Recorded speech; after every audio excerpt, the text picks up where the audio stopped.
বিসমিল্লাহির রহমানির রহিম। পরম করুণাময় ও অসীম দয়ালু আল্লাহর নামে শুরু।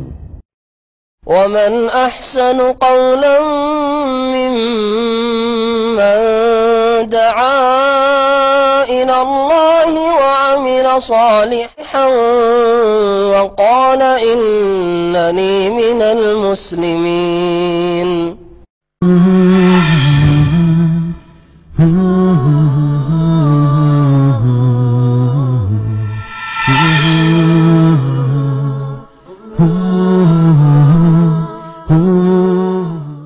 আসসালামু আলাইকুম ওয়া রাহমাতুল্লাহি ওয়া বারাকাতুহু। বিসমিল্লাহির রহমানির রহিম। আলহামদুলিল্লাহি রাব্বিল আলামিন ওয়াস সালাতু ওয়াস সালামু আলা সাইয়্যিদিল মুরসালিন নবিয়িনা মুহাম্মদ ওয়া আলা আলিহি ওয়া সাহবিহি আজমাইন, আম্মা বাদ। ফাকাদ ক্বালা আল মুআল্লিফ রাহিমাহুল্লাহু তাআলা আল ফাসলুর রাবি ফি বায়ানি হুকম তা'যীম আত-তামাসিল ওয়ান নুসব আত-তাযকারিয়া। আত-তামাসিল জামউ তিমসাল ওয়া হুয়া সূরাতুল মুজাসসামা আলা শাকলি ইনসানিন আও হাইওয়ানিন আও গায়রিহিমা মিম্মা ফীহি রূহুন والنصب في الأصل على العلم وأحجار كان المشركون يذبحون عندها والنصب التذكارية تماثيل يقيمونها في الميادين ونحوها لإحياء ذكرى زعيم أو معظم। আল্লাহ পাক রব্বুল আলামিনের যাবতীয় প্রশংসা, সালাত এবং সালাম নাযিল হোক মুহাম্মদ রাসূলুল্লাহ সাল্লাল্লাহু আলাইহি সাল্লামের উপর। আজকে আকীদাতুত তাওহীদে আমাদের দর্শের বিষয়বস্তু হচ্ছে মূর্তির শ্রদ্ধা সম্মান। মূর্তি অথবা প্রতিমা, পুতুল, ছবি ইত্যাদি এই সবগুলি হচ্ছে তামাসিল। এগুলির শ্রদ্ধা সম্মান প্রদর্শন করার হুকুম এবং স্মৃতিস্তম্ভ, কোন স্মৃতিস্তম্ভের শ্রদ্ধা সম্মান করা, এই সম্পর্কে আজকের আলোচনা। শরীয়তে এর হুকুম কি? লেখক আল্লামা শেখ সালেহুল ফওজান হাফিজাহুল্লাহ বলছেন যে আত-তামাসিল জামউ তিমসাল। তামাসিল যার কথা লেখক এখানে উল্লেখ করেছেন, এটা হচ্ছে বহু বচন, এক বচন হচ্ছে তিমসাল। তিমসাল মানে হচ্ছে ওয়া হুয়া সূরা, সেটা হচ্ছে ছবি অথবা প্রতিমূর্তি। আল মুজাসসামা দেহ বিশিষ্ট ছবি, বিশেষ করে ওকে তিমসাল বলা হয়। আলা শাকলে ইনসানিন, সেটা মানুষের রূপে হোক, আও হাইওয়ানিন অথবা কোনো প্রাণীর রূপে হোক, অথবা অন্য কোনো কিছুর রূপে হোক যাতে আত্মা রয়েছে। এক কথায় কোনো আত্মা বিশিষ্ট প্রাণীর যাতে প্রাণ রয়েছে এইরকম কিছুর ছবি অথবা প্রতিমূর্তি, এগুলিকে বলা হয় তিমসাল, যাকে ভাস্কর্য বলা হয়, স্ট্যাচু বলা হয়। এগুলির হুকুম কি? আর একটি বিষয় আলোচনা করেছেন, সেটা হচ্ছে নসব, যার বহু বচন আল আনসাব, কোরআন কারিমে উল্লেখ করা হয়েছে নসব। আর সেটা যদি স্মৃতি করে রাখা, স্মরণীয় করে রাখার জন্য করা হয়, সেটাকে নসব তাযকারিয়া, স্মৃতি স্তম্ভ বলা হয়। নসব ফিল আসলে, নসবের শাব্দিক অর্থ হচ্ছে আল আলাম, চিহ্ন, কোন চিহ্ন, নিদর্শন কি নসব বলা হয়। কাফের মুশরিকরা বেশ কিছু পাথর কোথাও দাঁড় করত। কানাল মুশরিকুন ইয়াযবাহুনা ইনদাহা, মুশরিকরা ওইসব পাথরের আশেপাশে জবাই করত পশু। আর নসব তাযকারিয়া স্মৃতিস্তম্ভ কাকে বলে? বলছেন স্মৃতিস্তম্ভ যা আজকে নতুন যুগে, মডার্ন যুগে শুরু হয়েছে, তা হচ্ছে তামাসিলুন, প্রতিমূর্তি অথবা ভাস্কর্য, স্ট্যাচু। ইউকিমুনাহা ফিল মায়াদিন, যেটা বিভিন্ন খোলা ময়দানে, ফিল্ডে অথবা পার্কে ইত্যাদি, চৌরাস্তায়, চারিদিক থেকে রাস্তা এসছে, মাঝখানে দাঁড় করে। বিভিন্ন দেশে এসব দাঁড় করা আছে, বিশেষ করে যারা রাজনৈতিক লোক অথবা যারা হচ্ছে ওইরকম হয়তো দেশের কোনো কিছু তার অবদান রয়েছে, এইরকম লোকদের পাথরের তৈরি করা অথবা মাটি দিয়ে তৈরি করা অথবা কোনো কিছু দিয়ে তৈরি করা দাঁড় করে রাখে। এগুলিকে বলা হয় নসব তাযকারিয়া, স্মৃতিস্তম্ভ। অনাহাবে ইত্যাদি। লে ইহইয়া যিকরা জাইমিন, কোন নেতার স্মরণকে জাগ্রত করার জন্য, মুআজ্জামিন অথবা কোন শ্রদ্ধাভাজন ব্যক্তির আর স্মরণকে জাগিয়ে রাখার জন্য। লেখক বলছেন নবী করিম সাল্লাল্লাহু আলাইহি ওয়াসাল্লাম এই রকমের ছবি, মূর্তি, প্রতিমা, পুতুল এসব থেকে সতর্ক করেছেন কঠোরভাবে। ওয়ালাকাদ হাযারা নবী সাল্লাল্লাহু আলাইহি ওয়াসাল্লাম মিন তাসবিরি যাওয়াতিল আরওয়াহ। নবী করিম সাল্লাল্লাহু আলাইহি ওয়াসাল্লাম আত্মা বিশিষ্ট কোন প্রাণীর, মানুষ হোক অথবা অন্য কোন জীবজন্তু, পশু পাখি হোক, এসবের ছবি ধরে রাখতে অথবা মূর্তি তৈরি করা হতে সতর্ক করেছেন। আর বিশেষভাবে যেসব প্রতিমা অথবা যেসব ছবিতে অধিক শ্রদ্ধা সম্মান করতে করতে সেগুলি পূজনীয় হয়ে যেতে পারে। কারণ ছবি অঙ্কন করা অথবা ছবিকে ধরে রাখা অথবা কোনো মূর্তির আকারে কোনো কিছু তৈরি করা, এগুলি নিষিদ্ধ দুটি কারণে। একটা হচ্ছে এর মাধ্যমেই এই মূর্তি তৈরি করা, ভাস্কর্য, এর মাধ্যমেই কি হয়েছে? শিরক শুরু হয়েছে। শিরকের যে সূত্রপাত হয়েছে প্রাচীন যুগে এইভাবে হয়েছে। প্রথম কিন্তু সরাসরি এদের পূজা শুরু হয়নি। এরা নেক লোক ছিল, এদের খুব ভালোবাসতে তোমরা, এরা এদের শ্রদ্ধা করতে, সুতরাং এদের মূর্তি তৈরি করে তোমরা যেখানে ইবাদতবন্দি করবে, তোমরা যেখানে সব সময় থাকো, অবস্থান করো, সেখানে দাঁড় করে দাও। এদের দেখলে তোমাদের ঈমান আমল সুন্দর হবে। এইভাবে শয়তান তাদেরকে বিভ্রান্ত করেছিল নূহ আলাইহিস সালামের পূর্ব যুগে, যাদের কি আল্লাহ পাক মুশরিক কাফের আখ্যায়িত করে তাদের হেদায়েতের জন্য নূহ আলাইহিস সালামকে প্রথম রাসূল করে মানুষের আকীদার সংশোধনের জন্য, শিরক মুক্ত করার জন্য আল্লাহ পাক পাঠিয়েছেন। এই একটি কারণ ছবি, মূর্তি, প্রতিমা এসব হারাম হওয়ার। দ্বিতীয় কারণ হচ্ছে আল্লাহ পাকের সৃষ্টির সাথে সাদৃশ্যতা, তাশাব্বুহ বিখালকিল্লাহ। আল্লাহ পাক রব্বুল আলামিন মানুষকে সৃষ্টি করেছেন, আল্লাহ পাক সমস্ত মাখলুকাত সৃষ্টি করেছেন এবং প্রত্যেক মাখলুকাত, প্রত্যেক সৃষ্টির আল্লাহ পাক রব্বুল আলামিন ছবি অঙ্কন করেছেন। যাকে যেমন ভাবে আল্লাহ পাক সৃষ্টি করতে চাইছেন সেভাবে সৃষ্টি করেছেন।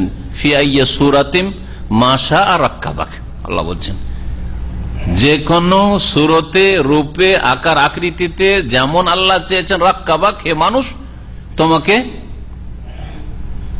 তৈরি করেছেন বা সৃষ্টি করেছেন। আল্লাহ পাক যাকে যেমন করে চেয়েছেন, কারো সাথে মিল নেই। এত মানুষ, কারো সাথে মিল নেই, কিছু না কিছু পার্থক্য রয়েছে। তো এই আল্লাহ পাকের কাজের সাথে সাদৃশ্যতা, যেন আল্লাহর কাজ আপনি করা শুরু করেছেন, এই দুইটি কারণে ছবি অঙ্কন করা বা ছবি তোলা বিনা প্রয়োজনে হারাম। আর বিশেষ করে তারা যদি শ্রদ্ধা ভাজন হয় তাহলে শিরকের আশঙ্কা বেশি। আরো যে যারা শ্রদ্ধা ভাজন না তাদের সম্পর্কে শিরকের আশঙ্কা নেই। যেমন বাচ্চারা আপনার খেলনা নিয়ে, পুতুলের খেলনা ফেলনা নিয়ে খেলছে আর এদিক থেকে ওইদিকে গড়াচ্ছে, লাথি মারছে, এগুলো তো শ্রদ্ধা সম্মানের জন্য রাখা হয়নি, সেজন্য এগুলো তো শিরকের আশঙ্কা তেমন নেই। তবে আর একটা আপত্তিকর দিক আছে, আল্লাহ পাকের সৃষ্টি সাদৃশ্যতা যদি নাক, মুখ, অঙ্গ প্রত্যঙ্গ সবকিছু স্পষ্ট বোঝা যায়, তো এইরকম যাতে করে খেলনাগুলি না হয়। বাকি যারা শ্রদ্ধাভাজন, সে ধর্মীয় ক্ষেত্রে আলেম ওলামা হোক অথবা নেতৃত্বের ক্ষেত্রে দেশের শাসক, এরাকে শ্রদ্ধা সম্মান করে থাকে, যার ফলে এদের পূজার আশঙ্কা বেশি রয়েছে আর এদের মাধ্যমে জাতির মুশরিক হওয়ার আশঙ্কা বেশি রয়েছে। যার ফলে লেখক বলছেন ওয়ালা সিয়ামা, বিশেষ করে তাসবিরুল মুআজ্জামিনা মিনাল বাশার, মানব জাতির মধ্যে যারা সম্মানীয় এবং শ্রদ্ধাভাজন তাদের ছবি অঙ্কন করে। কাল ওলামা, যেমন ওলামা, অল মুলুক, রাজা, রাষ্ট্রপতি, প্রধানমন্ত্রী, অল ওব্বাদ, এইরকমই আল্লাহ নেক বান্দা, আবেদ, জাহিদ যারা, অল কাদা, এবং যারা লিডার, কায়েদের বহু বচন হচ্ছে কাদা, লিডার যারা, রউসা, রাইসের বহু বচন যারা নেতা, এসবগুলি যাদেরকে লোকেরা শ্রদ্ধা করে থাকে, দুনিয়ার গরজে শ্রদ্ধা করে, দুনিয়ার শাসকদের, দুনিয়ার নেতাদের, আর ধর্মীয় যারা নেতা আলেম ওলামা তাদেরকে দিনের গরজে শ্রদ্ধা করে। এই দুই জায়গায় শিরকের ফিতনা রয়েছে, যার ফলে এদের ছবিগুলিকে ধরে রাখা আর সেগুলিকে স্মরণীয় করে রাখা আর সেগুলিকে সাজিয়ে রাখা এসব হারাম কাজ। যে কোনো রকম ভাবে এই ছবি অঙ্কন হোক না কেন, সেটা মূর্তির আকারে হোক অথবা সেই ছবি ধরে রাখা হোক, যে হাতে সেই ছবি অঙ্কন করা হোক অথবা ক্যামেরার মাধ্যমে হোক, সবগুলি তাতে সামিল। সাওয়াউন কানা হাযা তাসফির, এই ছবি নেওয়া আন তারিকে রাসমি সূরা, ছবি অঙ্কনের মাধ্যমে হোক, আগের যুগে হাতে অঙ্কন করত, হাতে, আলা লাওহাতিন, কোন সাইনবোর্ডের উপর, আও ওয়ারাকাতিন, অথবা কোন পেপার কাগজের উপর, আও জিদার, অথবা কোন দেয়ালের উপর, আও সাওবিন, অথবা কোন ব্যানার কাপড়ের উপর, ব্যানারে ওই তো মানুষের ছবি বা কোন প্রাণীর ছবি, আও জিদার বলছেন, আও আন তারিকে ইল ইলতিকাত বিল আলাত দাওয়ায়াতিল মারুফা ফি হাযা জামান, অথবা বর্তমান যুগে যে যন্ত্র রয়েছে ক্যামেরা, ছবি অঙ্কনের বা ছবি তোলার যে যন্ত্র রয়েছে তার মাধ্যমে হোক, অর্থাৎ ক্যামেরাকে বুঝাতে চেয়েছে। আও আন তারিকে নাহাত, অথবা পাথর কেটে হোক, নাহাতে আনহত মানে পাথর কাটা। সমুদ জাতি সম্পর্কে আল্লাহ কোরআনে বলেছেন যে কানু ইয়ানহিতুনা মিনাল জিবালি বুয়ুতান ফারিহিন, তারা ঘর পাথর কেটে কেটে তৈরি করে, পাথর কেটে তৈরি করা, অথবা মাটি দিয়ে তৈরি করা, যেমন হিন্দুদের মূর্তি প্রতিমা ইত্যাদির মতো। অবেনা ইসুর আলাহিয়াতে তেমসাল, এবং সেই ছবি অঙ্কন করা কোন মূর্তির আকারে হোক, সবকিছুই নিষেধ করেছেন। এবং নবী করিম সাল্লাল্লাহু আলাইহি ওয়াসাল্লাম ছবি লটকাতে ঝোলাতে নিষেধ করেছেন। আলা জুদরান, দেয়ালে ছবি লটকাতে নিষেধ করেছেন, অথবা গাড়িতে, যে কোনো জায়গায় নিষেধ করেছেন।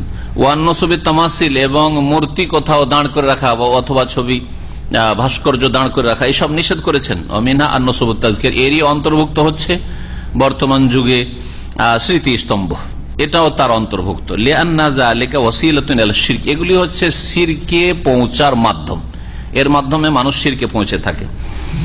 ফাইনা আউয়ালা শিরকিন হাদাসা ফিল আরদ, প্রথম যে শিরকের সূত্রপাত হয় আল্লাহর এই জমিনে, কানা বিসাবি তাসবির ওয়া নাসবি সুওয়ার, ছবি অঙ্কনের কারণে, ছবি অঙ্কন করেছে বা মূর্তি তৈরি করেছে মানুষের আকারে, ওয়ানাসবি সুওয়ার, এবং সেই ছবিগুলিকে বা মূর্তিগুলিকে দাঁড় করে রেখেছে, সাজিয়ে রেখেছে, যার ফলে শিরক শুরু হয়েছে। এটা কখন শুরু হয় বলছেন যে নূহ আলাইহিস সালামের পূর্বে, যে ওয়াযালিকা আন্নাহু কানা ফি কওমি নূহ, নূহ আলাইহিস সালামের যুগে, মানে তার নবুয়তের পূর্ব যুগে, রিজালুন সালিহুন, ছিল বেশ কিছু নেক ওলিউল্লাহ লোকেরা, আল্লাহ নেক বান্দারা। ফালাম্মা তুই, এরা যখন ইন্তেকাল করে, হাজেন আলিহিম কওমুহুম, ওই জাতি অত্যন্ত শোকে তারা ভেঙে পড়ে। ফাআউহা ইলাইহিমুশ শায়তান, শয়তান তখন তাদেরকে পরামর্শ দেয়। শয়তান মানুষের রূপ ধরে আসে, আর নিশ্চয়ই ওইরকম ভালো পোশাক বেশভূষা নিয়ে আসে, কারণ শয়তান যদি নিজে এসে পরিচয় দেয় যে আমি জিন বলছি, আমি ইবলিস বলছি, তাহলে কি কেউ গ্রহণ করবে? তার নিশ্চয়ই সে আলেম ওলিউল্লাহ সেজে এসছে, মুরব্বী বুড়া ওইরকম সেজে এসছে, যে কত হিতাকাঙ্ক্ষী, কত দরদি, এইরকম সেজে এসছে নিশ্চয়। শয়তান সাজিয়ে সাজিয়ে পেশ করে, পাপকে খারাপ করে, নোংরা করে কখনো পেশ করে না, যে এই কাজ করলে তোর অসুবিধা আছে, এরকম বলে তো করবেন না আপনি, তাই না? তো সব সময় শয়তান যে কোনো পাপ মানুষকে করায়, সাজিয়ে পেশ করে। পরামর্শ কি দিল? আনসাবু ইলা মাজালিসিহিম আল্লাতী কানু ইয়াজলিসুনা ফিহা আনসাবান, এই নেক লোকেরা যেই যে জায়গাগুলিতে বসে বসে ইবাদত বন্দেগী করত, সেই জায়গায় এদের মূর্তিগুলিকে দাঁড় করে দাও। এখানে এরা দাঁড়িয়ে ইবাদত করত দীর্ঘ, আর বসে ইবাদত বন্দেগী করত, সেজদায় পড়ে থাকতো, এই জায়গাতে তাদের মূর্তি দাঁড় করে দাও।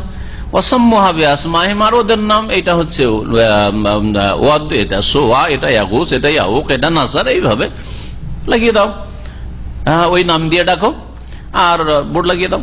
ফা আলু, এরা তাই করলো। ওয়ালাম তুবাদ, কিন্তু দীর্ঘদিন এদের পুজো হয়নি, সরাসরি কিন্তু পূজা শুরু হয়নি।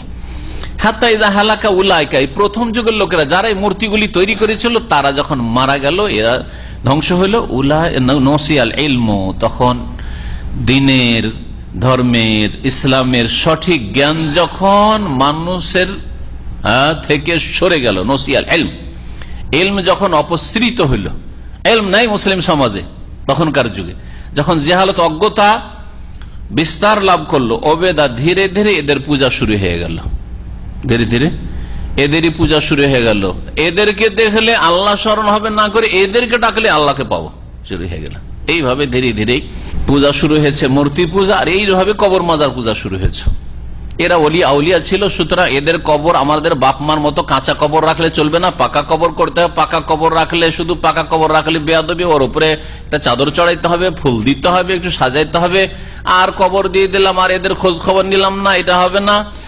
এদের বড় অবদান রয়েছে, এরা ভারত উপমহাদেশে ইসলামের অনেক খেদমত করেছে, সুতরাং এদের মৃত্যুবার্ষিকী পালন করতে হবে। আর মৃত্যু এরা মরে না, আসলে মরা বললে বেয়াদবি হবে, সুতরাং এদের মৃত্যু দিবসকে ওরস বলতে হবে, আর ওরসের দিনে মেলা টেলা করতে হবে যাতে লাখ লাখ মানুষ আসে ইত্যাদি।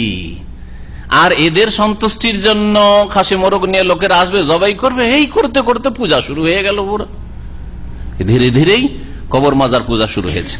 আল্লামা বাস আল্লাহ নবিয়াহু নূহান আলাইহিস সালাম, যখন আল্লাহ পাক তার নবী নূহ আলাইহিস সালামকে পাঠালেন, ইয়ানহা আন হাযা শিরক, এই শিরক থেকে নিষেধ করলেন, আল্লাযী হাসালা বিসাবি তিলকা সুওয়ার, এই ছবি অঙ্কন বা এই মূর্তিগুলির কারণে যেগুলিকে তারা দাঁড় করেছিল, যে শিরক শুরু হয়েছিল। ইমতানা কওমুহু মিন কবুলি দাওয়াতিহি, কিন্তু নূহ আলাইহিস সালামের 950 বছরের দাওয়াত দেওয়া সত্ত্বেও তারা এই ইসলামের দাওয়াত, তাওহীদের দাওয়াত কবুল করলো না। তারা তাদের শিরক কুফরিতে বড় শক্ত হয়ে গেল। আসরু আলা ইবাদাতি তিলকা সুওয়ার আল মানসুবা আল্লাতী তাহাওয়ালাত ইলা আওসান, সেই যে ছবিগুলি মূর্তিগুলির পূজা করছিল, ওই ছবির পূজার উপর তারা আরো অটল হয়ে গেল, শক্ত হয়ে গেল, যেটা রূপান্তরিত হয়ে গেছিল ধীরে ধীরে মূর্তি পূজায়, আল্লাহ ছাড়া অন্যের পূজায়। ছবির শ্রদ্ধা থেকে, তাজিম থেকে গিয়ে কিসে চলে গেল? এবাদতে, পূজাই চলে গেল। তাজিম করতে করতে, শ্রদ্ধা সম্মান করতে করতেই এসবের পূজা শুরু হয়। আল্লাহ পাক রব্বুল আলামিন সূরায়ে নূহে ইরশাদ করেছে, একটি সূরায় রয়েছে কোরআনে কারিমে সূরায়ে নূহ নামে, যে সূরায় আল্লাহ পাক ইরশাদ করেছেন যে এই জাতির লোকেরা, অবাধ্য জাতি যারা শিরক করা শুরু করেছিল প্রথম, কালু, তারা, তাদের নেতারা বলেছিল, লা তাযারুন্না আলিহাতাকুম, অধীনস্থদেরকে, যারা অধীনস্থ লোক, নেতারা বলেছিল, লা তাযারুন্না আলিহা, তোমাদের এইসব উপাস্যকে ছেড়ে দিও না। নেক লোকগুলিকে আলেহা বানিয়ে ফেলল, পূজনীয় বানিয়ে ফেলল। ঠিক ওই সেন্স যা আজকে হিন্দু সমাজে কাজ করছে। একজন সৎ লোক হলে তাদের কাছে পূজনীয় হয়ে যায়, তাদের কাছে বাবা পূজনীয়, মা পূজনীয়, আর গরু দুধ দিচ্ছে সেই জন্য পূজনীয়, গাই দুধ দিচ্ছে সেই জন্য পূজনীয়, তাদের কাছে পূজনীয়। যে কোনো একটা ভালো মানুষ যদি হয়, তার দ্বারা কিছু উপকার হচ্ছে, সেই পূজনীয় হয়ে যায়। এরা বলেছিল লা তাযারুন্না আলিহা, কোথায় ছিল এরা? নেক লোক, ওলি আউলিয়া, ভালো মানুষ, এদেরকে আলেহা, উপাস্য বানিয়ে ফেললো। ওয়ালা তাযারুন্না ওয়াদ্দা, বিশেষ করে ওয়াদ নামক যে তোমাদের দেবতা রয়েছে, হ্যাঁ, উপাস্য রয়েছে, ওলি রয়েছে, তাকে ছাড়িও না। ওয়ালা সোয়া, সোয়া নামক যে দেবতা রয়েছে তাকেও ছাড়িও না। ওয়ালা ইয়াগুস, ইয়াগুসকেও ছাড়িও না, ইয়াউককেও ছাড়িও না, নাসরকে ছাড়িও না। সেই যুগে এগুলি মানুষের নাম হইতো, সেই যুগে মানুষের নাম এইরকম হইতো। যুগের আবর্তন বিবর্তনে নামের নাম পরিবর্তন হয়ে যায়, এক এক যুগে এক এক রকম নাম থেকেছে, তাই না? পরিবর্তন হয়। যেমন আজকাল মানুষের টেন্ডেন্সি, আজকাল মুসলিম সমাজে, যে এমন নাম হইতে হবে যেই নাম 1400 বছরের ইতিহাসে মুসলিমদের মধ্যে না থাকে, ঠিক কিনা বলেন? বিশেষ করে বাংলাদেশে তো মাশাআল্লাহ নতুন নাম খুঁজে, যদি বলেন আয়েশা ফাতেমা রাখেন, এগুলো তো আছেই, এগুলো চলবে না, অচল। আব্দুল্লাহ, আব্দুর রহমান, মোহাম্মদ, না না না, এগুলো তো পুরাতন নাম। কি নাম হইতে হবে? এমন নাম যে গোটা বাংলাদেশে না থাকে, এমন নাম গোটা ভারতে পাকিস্তানে না থাকে, বুঝছেন? কিছু লোক আরব দেশে এসে এখান থেকে কিছু নাম পাচার করে নিয়ে যাওয়া শুরু করলো। ও অর্থ বুঝুক আর নাই বুঝে, ভালো লেগেছে তাকে, তাও খানিকটা ভালো। আর কিছু লোক ইউরোপ থেকে, তখন ইংরেজদের গোলামি কিছু করেছে 250 বছর, তখন ইউরোপ ওরা যেসব কুকুর শিরগালের নাম রাখতো ওদের, হ্যাঁ, ওই সব নাম রাখা শুরু করলো। কার নাম ডালিম, কার নাম আরো কিছু, হ্যাঁ, কার নাম লেবু, কার নাম হচ্ছে আপেল, কার নাম আর কিছু ইত্যাদি, কার নাম ফ্যান্সি, কারো নাম লাভলি। দুটো বোন, একটা নাম ফ্যান্সি আর একটা নাম লাভলি। জি হ্যাঁ, মুসলিম। জি, অবাস্তব কথা বলছি না, বাস্তব। জি হ্যাঁ। তো কেউ নিয়েছে ইউরোপের ইংরেজদের কাছ থেকে নাম, ওদের গোলামি করে, কেউ একটু আরব থেকে, ইন্দোনেশিয়া, মালয়েশিয়াতে ওদের ওইখানকার আলেম ওলামারা বেশিরভাগ আল আজহার পড়তে যায়, তোরা মিশরি নাম নিয়ে এসছে, যা কিছু ওখানে থাক, হ্যাঁ, ভুল থাকে তবু। এ হচ্ছে মানুষের স্বভাব, নতুন নাম পাচার করে নিয়ে আসতে হবে, এল অবস্থা। আজকাল এমন এমন নামের কথা বলে, আচ্ছা নাম আবিষ্কার করবে সে, আর অর্থ চাইবে আমাদের কাছে। হ্যাঁ, বললাম যে নাম আবিষ্কার করলেন আপনি, তো অর্থ আপনি বুঝেন, আমার কেন মেহনত করার কি প্রয়োজন? হয় আমার কাছে নাম নেন, আর আমি অর্থ বলবো, যেটা ভালো এটা রাখেন। আর নাম, এইটা নাম রাখলে কেমন হয়, এটার মানে কি হচ্ছে? আপনি যখন আবিষ্কার করেছেন, আপনি এর নামের অর্থ উদ্ঘাটন করেন, আমার কি প্রয়োজন তাতে? আমার ওতে শ্রম দেওয়ার লাভ কি? কোন নেকির কাজ আমার ওটা? যে আপনার ছেলের নামের অর্থ আমাকে বলতে হবে। ওয়াহাদি আসমাউর রিজাল, এগুলি ছিল ওই যুগের সেসব মহামানব ভালো মানুষদের নাম। আল্লাযীনা সুওয়িরাত লাহুম তিলকা সুওয়ার আলা আশকালহিম, তাদের রূপ চেহারার কাছাকাছি ছবি অঙ্কন করা হয়েছিল বা প্রতিমূর্তি তৈরি করা হয়েছিল। ইহইয়ান লিযিকরিয়াতিহিম, তাদের স্মৃতিকে জাগ্রত করার জন্য, ওয়া তাযীম আল্লাহ, তাদের শ্রদ্ধা সম্মানের জন্য। প্রথম দিকে এগুলোকে স্মরণে রাখা উদ্দেশ্য ছিল, এদের তাজিম শ্রদ্ধা সম্মান করা উদ্দেশ্য ছিল, কিন্তু ধীরে ধীরে কি হয়ে গেল, তাদের পূজা শুরু হয়ে গেল। তাই লেখক বলছেন ফানজুর মা আলা ইলাইহিল আমরু বিসাবাবি হাযিহিল আনসাব ওয়া তিযকারি মিনাশ শিরকি বিল্লাহ, চিন্তা করে দেখো যে শেষ পরিণামটা কি হলো। তাজিম করতে করতে আর এদেরকে স্মরণীয় রাখবো এই উদ্দেশ্য থেকে কোথায় গিয়ে পৌঁছে গেল, হ্যাঁ, আল্লাহর সাথে শিরক করা পর্যন্ত পৌঁছে। বিসাবাবি হাযিহিল আনসাব ওয়া তিযকারিয়া, এই স্মৃতি স্তম্ভ করে রাখতে রাখতে এগুলির কারণে কোথায় গিয়ে পৌঁছালো, শেষ পরিণাম আর শিরক বিল্লাহ, আল্লাহর সাথে শিরিক করা পর্যন্ত পৌঁছে দিল। ও মুআরাদাত রাসূলিহি, আর রাসূলগণের বিরুদ্ধাচরণ পর্যন্ত পৌঁছে দিল। রাসূল 950 বছর দাওয়াত দিচ্ছেন, আর তারপরে কত জুলম অত্যাচার করছে, মানসিক আর শারীরিক কত যে কষ্ট দিচ্ছে, আর কত বড় যে শত্রু তাদের রাসূল, অথচ আল্লাহর পক্ষ থেকে হিতাকাঙ্ক্ষী রাসূল আল্লাহ পাক রব্বুল আলামিন পাঠাচ্ছেন, তার শত্রুতা পছন্দ, কিন্তু না, এই মূর্তি পূজা ছাড়বো না, এই মূর্তি পূজা ছাড়বো না, আল্লাহ ছাড়া অন্যকে সেজদা করা শুরু হয়ে গেছে। এই হয়েছে কবর মাজার নিয়েও একই ব্যবসা। আল্লাহর দিনের কথা বললে রসুলের হাদিস কোনো পরোয়া নেই, কোরআন আয়াত দিয়ে আপনি শিরকে শিরক প্রমাণ করেন, কোনো পরোয়া নেই, আল্লাহর কথা রসুলের কথা, অথচ শ্রদ্ধা সম্মান এখানে হওয়া উচিত ছিল তার অন্তরে, আর তার কাজে তার কথায় কোনো মূল্য নেই তার কাছে, তার ভ্রান্ত আকীদার বিপরীত সেই জন্য। কিন্তু যদি বলেন যে এই কবর আলা কিছুই দিতে পারে না, তো সবচেয়ে বড় নাকি গাল দিলেন আপনি, ওলিয়া উলিয়াকে গাল দেন আপনি, আপনার উপর তহমত আসলো মিথ্যা অপবাদ যে আপনি ওলিয়া উলিয়ার তাজিম করেন না, শ্রদ্ধা করেন না, গাল দেন। শুধু হক কথা বললেন যে মা ইয়ামলিকুনা মিন কিতমির, কোরআনের কথা বললেন যে কিছুই দিতে পারে না, খেজুরের আঠির ওপর যে আঁশটা আছে সেটাও দিতে পারে না, কিছুই দিতে পারে না তারা, বরং জানে না যে ওকে কখন উঠতে হবে। কোরআন বলছে, আল্লাহ পাক বলছেন কোরআনে কারিমে, ওরা নিজেরাই জানে না যে কখন উঠার হুকুম হয়ে যাবে আর দৌড় দিতে হবে হাসরের মাঠে, খবরই রাখে তারা, শুনেন অমান তবে মুসমাইন মানফিল কবুর, যারা কবরে চলে গেছে শুনেই না, আল্লাহ বলছেন ইন্নাকা লা তুসমিউল মাউতা, মৃতকে শোনাইতেই পারো না, আল্লাহ বলছেন। তারপরেও না, সুবহানাল্লাহ, ভালোবাসা এমন সীমা লঙ্ঘন করে গেছে, এমন বাড়াবাড়ি হয়েছে যে আল্লাহর সাথে বড় শিরক শুরু হয়ে গেছে। মিম্মা সাব্বাবা ইহলাকাহুম বিতুফান, যার কারণে আল্লাহ পাক তাদেরকে তুফান দিয়ে, মহাবন্যা দিয়ে ধ্বংস করেছেন, এবং আল্লাহ পাকের কাছে বড় অসন্তুষ্টির কারণ হয়েছিল তাদের এই আচরণ, শিরকি কাজ। ওমাকাতুহুম ইনদাল্লাহি ওয়া ইনদা খালকি, আল্লাহ অসন্তুষ্ট তাদের উপর, আল্লাহর সৃষ্টি মখলুকাত, আল্লাহর সৃষ্টি পশু পাখি ইত্যাদি মুশরিকের উপর অসন্তুষ্ট, কাফেরের উপর অসন্তুষ্ট। মিম্মা ইয়াদুল্লুকা আলা খুতুরাতি তাসবির, যা প্রমাণ করে যে ছবি অঙ্কন বা ছবি ধরে রাখা, মূর্তি তৈরি করা, এগুলিকে সাজিয়ে রাখা, নাসবুস সুওয়ার, আর মূর্তি বা ছবি সাজিয়ে রাখা, এগুলি হচ্ছে বিপজ্জনক, এগুলি হচ্ছে বড়ই বিপজ্জনক। এই জন্য নবী করিম সাল্লাল্লাহু আলাইহি ওয়াসাল্লাম অভিসম্পাত করেছেন, ওয়ালিহাযা লানান নবী সাল্লাল্লাহু আল মুসাউউরিন, ছবি অঙ্কনকারীদের উপর লানত রয়েছে। আল্লাহ পাকের রাসূল লান আল্লাহুল মুসাউউরিন, নবী সাল্লাল্লাহু আলাইহি ওয়াসাল্লাম হাদিস, আল্লাহ পাকের লানত, অভিশাপ রয়েছে, মানে রহমত থেকে বঞ্চিত কারা, যারা ছবি অঙ্কন করে। এই জন্য স্টুডিওর ব্যবসা হারাম ব্যবসা, জায়েজ নয়। অনেক মুসলিমরা এই ব্যবসা রুজি রোজগার হিসাবে গ্রহণ করেছে, হারাম ব্যবসা, কখনো জায়েজ নাই।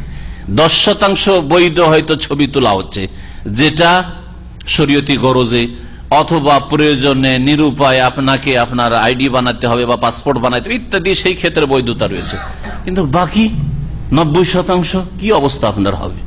আর এইরকমই হচ্ছে সেলুনের ব্যবসা, বহু হারাম ব্যবসা আজকে মুসলিম সমাজ জড়িয়ে পড়েছে। আল্লাহ পাক রব্বুল আলামিন তাদের হেদায়েত দান করেন আর তাদের হালাল রুজির দিকে ফিরে আসার তৌফিক দান। নবী করিম সাল্লাল্লাহু আলাইহি ওয়াসাল্লাম আরো বলেছেন, আশাদ্দুন নাসি আযাবান ইয়াউমাল কিয়ামাত আল মুসাউবিরুন, সবচেয়ে কঠোর শাস্তি হবে কিয়ামতের দিনে কাকে, আল মুসাউবিরুন, যারা চিত্রাঙ্কনকারী, যারা ছবি তুলে অথবা মূর্তি তৈরি করে তাদের সবচেয়ে বেশি শক্ত আযাব হবে। কারণ এদের ছবি অঙ্কন আর মূর্তি আর ওইসব ভাস্কর্যের জন্য কি হয়েছে, শিরক শুরু হয়েছে।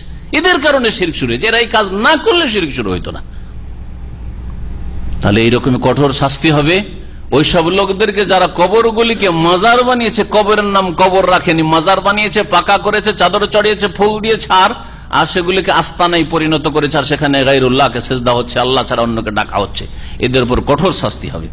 ও আখবার এবং নবী সাল্লাল্লাহু আলাইহি ওয়াসাল্লাম এই সংবাদ দিয়েছেন, আন্নাহুম আশাদ্দুন নাস আযাবান ইয়াউমাল কিয়ামতের দিনে যারা চিত্রাঙ্কনকারী তাদের উপর কঠোর শাস্তি হবে।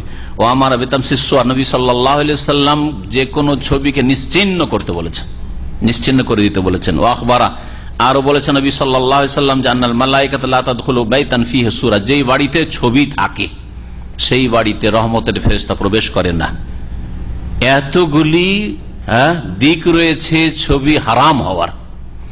কুল্লু যালিকা মিন আজালি মাফাসিদ, কেন এসব কথা, কেন নবী সাল্লাল্লাহু আলাইহি ওয়াসাল্লাম সতর্ক করেছে, কেন কঠোর শাস্তির কথা, কেন ফেরেশতা তোমার বাড়িতে যাবেন, তোমার বাড়িতে যদি ছবি ঝুলানো থাকে তাহলে? এই জন্য যে এতে বহু অপকারিতা রয়েছে, বহু ক্ষয়ক্ষতি রয়েছে। অসিদ্দাতু মাখাতিরিহা আলাল উম্মতি ফি আকিদাতিহা, উম্মতে মুসলিমার, মুসলিম জাতির আকিদার ক্ষেত্রে চরম ঝুঁকি রয়েছে। কারণ প্রথম শিরক, যেমন এর আগে বলা হলো, ফাইন্না ওয়ালা শিরক হাদাসা ফিল আরদ, পৃথিবীতে প্রথম শিরক শুরু হয়েছে কানা বিসাওয়াবি নাসবিস সুওয়ার, এই মূর্তিগুলিকে দাঁড় করার কারণে। মূর্তি, সে মূর্তি তৈরি করে দাঁড় করা হোক অথবা দেয়ালে সে ছবি অঙ্কন করা হোক। যেমন বিভিন্ন মন্দিরগুলিতে যাবেন, মূর্তির সাথে সাথে ছবি অঙ্কন করা আছে। যারা হয়তো মূর্তি রাখে না, হিন্দু ছাড়া, যেমন বৌদ্ধদের মূর্তি পূজা নেই হয়তো, আর শিখদের মূর্তি পূজা নেই, তাদেরও তাদের যে গুরুদুয়ারা যেমন এদের রয়েছে শিখদের, তারপরে বৌদ্ধদের যে ধর্মশালা বা যেসব ধর্মীয় স্থান রয়েছে, আমি বৌদ্ধদের গিয়েছি, উপাসনালয় বা মন্দিরে গিয়েছি, সেখানে মূর্তি রাখা নেই, কিন্তু গোটা দেয়ালে চারিদিকে বৌদ্ধদেবের আর তার সাথী সঙ্গী তার ভক্তদের অনুসারীদের ছবি অঙ্কন করা আছে। এটা তো শিরকের কারণ, একই শিরক হচ্ছে, একই শিরক হচ্ছে। এই মূর্তিগুলি দাঁড় করা এটা যে কোনো জায়গায় দাঁড় করা হোক, বসার জায়গায়, আপনার বৈঠকখানায়, কোন অনুষ্ঠানে হোক, যখন কোনো অনুষ্ঠান হচ্ছে, দলের অনুষ্ঠান হচ্ছে, তখন নেতাদের মূর্তি বা ছবি চারিদিকে একবারে লাগিয়ে রাখা হয়েছে অথবা দাঁড় করে রাখা হয়েছে, সেটাই হোক, অথবা আবিল ময়দান অথবা কোনো খোলা ময়দানে, কোনো ফিল্ডে হোক, আবিল হাদায়েক অথবা কোনো পার্কে, গার্ডেনে হোক, ফাইন্নাহু মুহাররামুন শারআন, শরীয়তে এগুলি হারাম। কেন? লিআন্নাহু ওয়াসিলাতুন ইলা শিরক, এ হচ্ছে শিরকের মাধ্যম, শিরকে পৌঁছার কারণ। ও ফাসাদুল আকিদা, আকিদার বিভ্রান্তি, আকিদাকে সর্বনাশ করে। ওয়াইদা কানাল কুফার আল ইয়াউম ইয়ামালুনা হাযাল আমাল, কাফের মুশরিকরা, ইহুদি নাসারা, হিন্দুরা এইসব কাজগুলি করে, লিআন্নাহুম লাইসা লাহুম আকিদা ইউহাফিজুনা আলাইহা, আরে হিন্দুদের, ইহুদি খ্রিস্টানদের ওদের আকিদার বিষয় নাই, সুতরাং ওদের যদি ভাস্কর্য থাকে, ওদের যদি স্ট্যাচু থাকে, ওদের যদি ছবি অঙ্কন করা থাকে, ওদের যদি ছবি লটকানো থাকে, মুসলিমেরও থাকবে। তোমার আকিদা রয়েছে, তোমার দ্বীন রয়েছে, তোমার ইবাদত রয়েছে, তোমার তাওহীদ রয়েছে, তোমার ইসলাম রয়েছে। ফাইন্নাহু লা ইয়াজুজু লিল মুসলিমি, শেখ সালেহ ফওজান হাফিজাহুল্লাহ বলছেন, মুসলিমের জন্য জায়েজ না, কাফের করতে পারে, কারণ তাদের কোনো আকিদা নেই যে সে আকিদার সুরক্ষা করবে, ওদের কোনো আকিদা নেই, ধর্মীয় বিশ্বাস নেই। ধর্ম যদি থাকে নিজের গড়া ধর্ম, যেটা সকলে বিশ্বাস করে সেটাই ধর্ম, হিন্দুরা যেটা বলে সেটাই ধর্ম। বলতে পারবে যে হিন্দুরা যা করে সেগুলি সব বেদ পুরাণে আছে? কখন না। হিন্দু ধর্ম যা হিন্দু সমাজ করে ওটাই হচ্ছে হিন্দু ধর্ম, আর নতুন নতুন পূজা আবিষ্কার হইতেই আছে। ইসলামে তো এই রাস্তা নেই, মুসলিমদের আকিদা রয়েছে। বলছেন যে মুসলিমের জন্য জায়েজ নয় ইয়াতাশাব্বাহু বিহিম, যে কাফেরদের সাদৃশ্যতা অবলম্বন করবে, ওয়া ইউশারিকুহুম ফি হাযাল আমাল, আর তাদের শরীক হবে এই কাজে, তারাও তাদের নেতাদের, তাদের বড়দের স্ট্যাচু সাজিয়ে রাখে, দাঁড় করে রাখে, এরাও দাঁড় করে রাখবে। এটা মুসলিমের জন্য কখনো জায়েজ নাই, হতে পারে না। হেফাজান আলা আকিদাতিহিম, মুসলিমরা তাদের আকিদার হেফাজত করবে, আল্লাতী হিয়া মাসদারু কুওয়াতিহিম ওয়া সাআদাতিহিম, মুসলিমদের আকিদা, ধর্মীয় মৌলিক বিশ্বাসী হচ্ছে তাদের শক্তি এবং তাদের সৌভাগ্যের উৎস। মুসলিম কখনো সাকসেস হতে পারে না, মুসলিম কখনো তাদের নেতৃত্ব ফিরে পেতে পারে না, গোলামি মুক্ত হতে পারে না, যতক্ষণ পর্যন্ত তাদের আকিদার পরিশুদ্ধি না হবে। মুসলিম কখনো সুখী হতে পারে না যতক্ষণ পর্যন্ত তাদের আকীদা কোরআন সুন্নাহ ভিত্তিক না হবে। সবচেয়ে বড় রোগ মুসলিম সমাজ আজকে, মুসলিমরা মজলুম, মুসলিমকে মারা হচ্ছে, খুন করা হচ্ছে, মুসলিমদের জুলুম অত্যাচার হচ্ছে। শুধু আমরা কান্না করলে হবে না, সংশোধন করতে হবে, আকীদার সংশোধন করতে হবে। শুরু করতে হবে আকীদা থেকে, যেখান থেকে রাসূলুল্লাহ সাল্লাল্লাহু আলাইহি সাল্লাম আরব মুশরিক, মক্কার কাফের মুশরিকদের শুরু করেছেন, যারা দাবিদার ছিল যে আমরা ইব্রাহিম নবী আলাইহিস সালাতু সালামকে মানি, অথচ ইব্রাহিম আলাইহিস সালামের ধর্মের সাথে তাদের কোনো সম্পর্ক ছিল। ইব্রাহিম মুওয়াহিদ তাওহীদবাদী, আর এরা সব মুশরিক হয়ে পড়েছিল। ওই রকমই আজকে অধিকাংশ মুসলিমদের অবস্থা হয়েছে। ওয়ালা ইয়াকাল, আর কারো এই কথা বলা উচিত হবে না যে আরে অসুবিধা নেই ছবি রাখলে। আজকাল মানুষ শিক্ষিত হয়েছে, বুঝতে শিখেছে, ছবি বাড়িতে রাখলে কি হবে, ছবি রাখলে যে পূজা শুরু হবে তা তো নাই। আমার দাদার ছবি আছে, আমার নানার ছবি আছে, আমার মায়ের ছবি আছে, আমার খালার ছবি আছে, কই তো আমরা পূজা করি না। এসব যুক্তি তোমার চলবে না। এইটাই যুগের আবর্তন বিবর্তনে তোমার এই প্রজন্মে না হইতে আগামী প্রজন্মে গিয়ে বিভ্রান্তির শিকার হইতে পারে। আর কয়েকজন যদি পথভ্রষ্ট না হয় তার মানে এই না যে তাদের জন্য জায়েজ হয়ে যাবে। ইসলামের বিধান সকলের জন্য একরকম। যেমন ব্যভিচারের রাস্তা থেকে বাঁচার ক্ষেত্রে কেউ যদি বলে যে ভাই আমার সামনে কোন মহিলা খোলামেলা চলাফেরা করলেও আমি তাকাই না, তার মানে তার জন্য জায়েজ হয়ে যাবে নাকি? হ্যাঁ, আমার সাথে ভাই যদি কেউ হজে যায়, ওমরা যায় কোন মহিলা, আমি মায়ের মতো ওকে দেখি, তার মানে ওর জন্য জায়েজ হয়ে যাবে নাকি সফর করা? কখনো না। শরীয়তের বিধান সকলের জন্য একরকম। যে ওয়ালা ইউকাল, শেখ সালেহ ফজল বলছেন যে এ কথা বলা চলবে না, ইন্নান নাস তাজাওয়াজু হাযিহিল মারহালা। মানুষ এখন একেবারে প্রাইমারি স্টেজে নেই, মানুষরা শিক্ষিত হয়েছে, মানুষ চালাক চতুর হয়েছে, মানুষ উন্নত হয়েছে, এই স্তর থেকে অতিক্রম করে গেছে। ও আরাফুত তাওহীদ ও শিরক, আর বিশেষ করে মুসলিমরা তাওহীদ বুঝে গেছে, শিরক বুঝে। তাওহীদ শিরক কোথায় বুঝে? তাওহীদ শিরক কোথায় বুঝে? হিন্দুদের চাইতে কম এরা শিরক করে না কবর মাজার পূজার নামে। তাহলে তাওহীদ আর শিরক কোথায় বুঝলো তারা? তারপরে যারা কবর মাজার পূজা করেও না বলে আমরা কবর মাজার সিজদা করি না, আমরা নিষেধ করি, তারাও ভিতর ভিতর মনে করে যে এই ওলিয়া আউলিয়া নেক লোক আমাদের বুঝলো কেন, দিন কবর থেকে কারো ফায়েজ আসতে থাকে, কারো বরকত আসতে থাকে, কলব থেকে কলবে এলেম আসতে থাকে। তো ওইসব শিরকি আকীদা তো আছেই। ওলি আউলিয়া গৌস কুতুবরা পূজা সিজদা করে না, হয়তো সরাসরি তাদের কাছে চায় না, কিন্তু তাদের এই আকীদা রুবুবিয়তের ক্ষেত্রে শিরক আছে যে ওলি আউলিয়া এরা যখন আমরা কোন বালা মুসিবতে ফেসে যাই তখন কারো জাহাজ ডুবতে গেলে জাহাজকে উদ্ধার করে, কেউ আগুনে ফেসে গেলে তাকে উদ্ধার করে, যখন ঝগড়া বিবাদ লেগে যায় ঝগড়া মিটাতে চলে আসে, কবর থেকে উঠে চলে আসে। এসব আকীদা নাই? তাহলে তো ওইগুলি আছে। ছেলে হারিয়ে গেলে খুঁজে এনে, ইবনে বতুতা হারিয়ে গেল আসামের জঙ্গলে, তাকে খুঁজে এনে দিয়ে দিল শাহজালাল। হ্যাঁ, কবর মাজার পূজা যদি নাই করে তুই একই কথাই তো, একই কথাই তো। সিজদা করলো না হয়তো কবরে, কিন্তু বাকি আকীদা ঠিকই আছে যে করতে পারে, এরা গায়েব জানতে পারে, ক্ষমতা আছে, অসাধারণ ক্ষমতা এদের কাছে আছে। শেখ বলছেন যে এই যুক্তি পেশ করা ঠিক হবে না যে আজকালকার মুসলিমরা তাওহীদ জেনে গেছে, শিরক জেনে গেছে, মানুষ এত অশিক্ষিত অজ্ঞ নেই কেন? লিআন্না শাইতান ইয়ানজুরু লিল জিলিল মুস্তাকবাল, কারণ শয়তান আপনাদেরকে টার্গেট বানায় না, আপনাদের আগামী প্রজন্মকে টার্গেট। আমি মাঝে মাঝে বলি, দেখেন আপনি হয়তো হেদায়েত হয়ে গেছেন সৌদি আরবের থেকে, সহিহ আকীদা বুঝে গেছেন, সহিহ সুন্নাত বুঝে গেছেন, আলহামদুলিল্লাহ, এই দেশে এসে তাওহীদ পেয়ে গেছেন, সুন্নাত পেয়ে গেছেন। দেশে গিয়ে আবার ওই শিরক আর বিদআতের পরিবেশে গিয়ে ওখানে থেকে গেলেন আপনি। ছেলে মেয়েরা অত আর শক্ত হইতে পারলো না, ওরা বুঝছে যে আমার বাপের আকীদাটা ভালো ছিল, কিন্তু আমার বাপের মতো যদি শক্ত হই তাহলে সমাজের সাথে চলতে পারছি না, এক ঘরে হয়ে যাচ্ছি, কোণঠাসা হয়ে যাচ্ছে। আরে চল ডিসকাউন্ট ছাড় দিতে দিতে ওদের সাথে মিশে যাবে। একটা প্রজন্ম যাবে না, আবার যেমন আপনার বাপ দাদা ছিল আপনার ছেলে মেয়েরা বা আপনার নাতিরা এরকম হয়ে যাবে। হবে না? জি হ্যাঁ, ওই কথাই শেখ বলছেন যে শয়তান কিন্তু সামনে যে প্রজন্ম রয়েছে বর্তমান, যারা বলছে আমরা তাওহীদ শিখে গেছি, আমরা শিরক শিখে গেছি, আমরা সুন্নাত শিখে গেছি, আমরা বিদআত শিখে গেছি, এদেরকে টার্গেট বানায় না, এদের আগামী প্রজন্মকে টার্গেট বানায়। লিআন্না শাইতান ইয়ানজুরু লিল জিলিল মুস্তাকবাল, আগামী প্রজন্মকে শয়তান দেখে। হিনামা ইয়াযহারু ফিহিমুল জাহল, যখন অজ্ঞতা তাদের মাঝে বিরাজ করবে তখন তাদেরকে গোমরাহ করার চেষ্টা করবে। কামা আমেলা মা কওমে নূহ, যেমন নূহ আলাইহিস সালামের জাতির সাথে করেছিল। যেই জাতি খুব মহব্বত করতো তাদের নেক লোকদেরকে, ওই জাতিকে কিন্তু শিরক করায়নি। ওরাকে বলছে তোমরা তো দাঁড় করে রেখে দাও, মূর্তিগুলি তৈরি করে দাঁড় করে রেখে দাও, আর এদের নাম দিয়ে এটা হচ্ছে ওয়াদ, এটা সোয়া, এটা ইয়াগুস, এটা অমুক, এটা অমুক, এটা অলি, অমুক অলি, অমুক অলি, অমুক নেক লোক, অমুক হুজুর, এই করে রেখে দাও। এরা যখন মারা গেল আর আগামী প্রজন্ম জাহেল মূর্খ, এরা দিন জানে না, তৌহিদ জানে না, ওদেরকে তখন পূজাতে লাগিয়ে দিল, এদেরই পূজা করো। এদেরকে ডাকলে আল্লাহর কাছ থেকে নিয়ে দিবে এরা। এদের এত ক্ষমতা আছে, আল্লাহ প্রদত্ত ক্ষমতা, যে এরা আল্লাহর কাছ থেকে নিয়ে দেবে। যেমন নূহ আলাইহিস সালামের জাতির সাথে শয়তান করেছিল লাম্মা মাতা, যখন এরা লাম্মা মাতা ওলামাহুম, তাদের এই ওলামাগুলো নেক লোকেরা মারা গিয়েছিল, ফাশা ফিহিমুল জাহলু, আর ওই ওখানকার জনসাধারণে যখন অজ্ঞতা ব্যাপক আকার ধারণ করলো। কারণ যে কোনো মানুষ জীবিত থাকলে যে কোনো সময় ফিতনায় পড়তে পারে। কখনো ভাববেন না যে আমি কখনো ফিতনায় পড়বো না, শিরকের ফিতনায় পড়বো না, বিদাতের ফিতনায় পড়বো না, জেনার ফিতনায় পড়বো না, পাপের ফিতনায় পড়বো না, হারামের ফিতনায় পড়বো না, কখনো ভাববেন না। লিআন্নাল হাইয়া লা তুমানু আলাইহিল ফিতনা, কারণ যেই ব্যক্তি বেঁচে আছে তার ফিতনার আশঙ্কা আছে, পাপের আশঙ্কা আছে, যে কোনো সময় পাপে লিপ্ত হইতে পারে।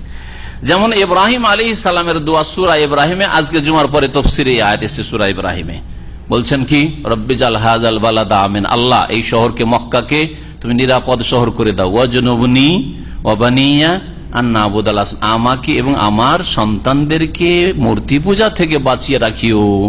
আল্লাহর কাছে দোয়া করছেন ইব্রাহিম, নিজের হাতে মূর্তি ভাঙছেন আর দোয়া করছেন আল্লাহ আমাকে বাঁচায়, আমার ছেলে মেয়েকে বাঁচায়। আশ্চর্য হবে, নিয়ে আবার কোন দোয়া হইল? নিজেই তো ভাঙছেন, তো প্রশ্নই ওঠে না মূর্তির কাছে যাওয়ার, তাই না? কারণ আগামী প্রজন্মের উপর টার্গেট করে আছে শয়তান। ইব্রাহিম, তোকে পারবো না, কিন্তু তোর ছেলেদেরকে দেখবো, তোর ছেলেরাকে না পারলে তোর ছেলের ছেলেদেরকে, নাতিদেরকে, পোতাদেরকে দেখবো। ফাখাফা আলা নাফসিল ফিতনা, ইব্রাহিম আলাইহিস সালাম নিজের জন্য ফিতনাকে আশঙ্কা করে, শিরকের আশঙ্কা করেছেন। কালা বাযুস সালাফ, এই জন্য জনৈক সালাফ বলেছেন, তিনি হচ্ছেন ইব্রাহিম তাইমি রাহমাতুল্লাহ আলাইহি, তার নাম ইব্রাহিম। ইমাম ইব্রাহিম তাইমি প্রখ্যাত তাবি, তিনি বলছেন ওয়ামাইয়া মানুল বালা বাদা ইব্রাহিম, কে আল্লাহর পরীক্ষা থেকে, বিপদ আপদে পড়া থেকে, দিন তৌহিদ হারিয়ে যাওয়ার আশঙ্কা থেকে নিরাপদ হতে পারে ইব্রাহিমের পরে। ইব্রাহিম যদি এই আশঙ্কা করেন, অথচ তিনি আল্লাহর খলিল, নিজের হাতে মূর্তিকে চূর্ণ বিচূর্ণ করছেন, তিনি যদি আশঙ্কা করেন যে আল্লাহ আমাকে মূর্তি পূজা থেকে বাঁচিয়ে রাখিও, আমার ছেলে মেয়েদেরকে মূর্তি পূজা থেকে বাঁচিয়ে রাখিও, তাহলে ইব্রাহিম খলিলুল্লাহর পরে আর কে নিরাপদ হইতে পারে, নাকে তেল দিয়ে ঘুমাইতে পারে? যে কোনো সময় আপনার ওপর, আপনার পরিবারের ওপর, আপনার বাড়ির ওপর শিরকের হামলা হইতে পারে, বিদাতের হামলা হইতে পারে, পাপের হামলা হইতে পারে। আল্লাহ পাক রব্বুল আলামিন যেন আমাদেরকে সমস্ত রকমের গুনাহ থেকে, অন্যায় থেকে বেঁচে থাকার তৌফিক দান করেন। আল্লাহ পাক আমাদেরকে শিরক থেকে, বিদাত থেকে বেঁচে থাকার জন্য তৌফিক দান করেন। আল্লাহ পাক রব্বুল আলামিন আমাদের সামনে শিরকের দরজা, বিদাতের দরজা, পাপের দরজাকে যেন সংকুচিত করে দেন, বন্ধ করে দেন, আর নেকির দরজাকে আল্লাহ পাক আমাদের সামনে যেন প্রশস্ত করেন। আল্লাহ পাক আমাদের জন্য জান্নাতুল ফিরদাউস যেন দান করেন। আল্লাহ পাক রব্বুল আমাদের জন্য জান্নাতের রাস্তাকে যেন আসান করে দেন। সুবহান রাব্বিকা রাব্বিল ইজ্জাতি আম্মা ইয়াসিফুন ওয়া সালামুল মুরসালিন ওয়ালহামদুলিল্লাহি রাব্বিল